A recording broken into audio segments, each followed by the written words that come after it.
When you stand on the edge of Casablanca and the call to prayer begins to drift over the Atlantic, you don't understand the words, but you feel the gravity. We are taught by modern society to be analysts. We are told to decode everything, to study, to categorize, to know. But there is an unspoken rule in the modern soul. Sometimes our minds are entirely exhausted by knowing. Sometimes we travel to a place not to learn its secrets, but to be humbled by them. In social psychology, there is a concept known as cognitive shielding. When you are at home, every ambient sound means something. You decode the car alarms, the local gossip, the background conversations. Your brain is constantly working to maintain your identity within your tribe. But in a city where you don't speak the language, that shield drops. The background chatter becomes a river of pure sound. It carries no demands. It doesn't ask for your opinion, your judgment, or your participation. There is a profound, quiet luxury in being completely irrelevant to your surroundings. You aren't being ignored. You are simply being allowed to exist without a resume. In a foreign culture, you don't have a past, and without a past, you are finally allowed to have a present. We look at ancient geometric tiles, or we watch people perform rituals that are thousands of years old, and we feel a sudden aching wave of nostalgia. But what are we actually homesick for? You cannot be homesick for a tradition that isn't yours, but you can be homesick for permanence. We live in a digital world built on ephemerality. Everything we create is designed to disappear, to be updated, to be swiped away.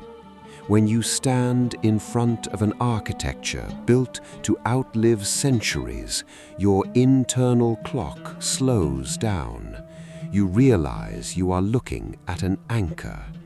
You don't understand the religion, you don't understand the history, but your soul recognizes the desire to build something that outlasts the mud. Casablanca is a city built on a threshold. It is where the continent of Africa meets an ocean that feels like the end of the world. There is a specific type of Sonder that happens when you watch strangers look at the sea. You see a young man sitting on the rocks, his face turned toward the spray. You see an old woman staring into the mist. In a foreign city, you stop projecting your own ego onto others. Because you don't understand their culture, you are forced to view them with absolute curiosity.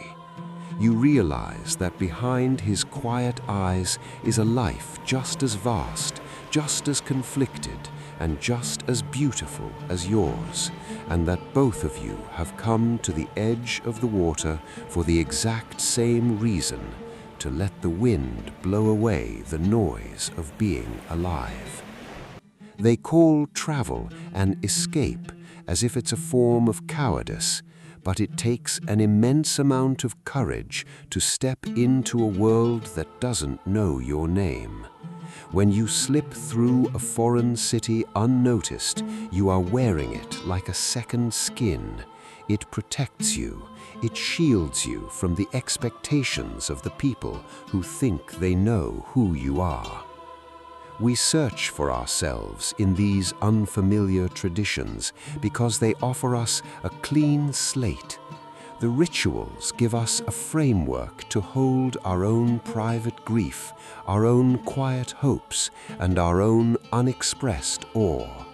You don't need to understand the tradition to be healed by it. You just have to be willing to stand in its presence and admit that you are small. You will eventually have to pack your bags. You will have to leave Casablanca, the call to prayer and the crashing Atlantic. You will go back to the place where everyone knows your history. But the stranger you became here doesn't have to stay behind. The next time your world demands you to be perfect, to be known, to be everything to everyone, close your eyes. Remember the white walls. Remember the teal stones. Remember that you are allowed to be a mystery, even to yourself.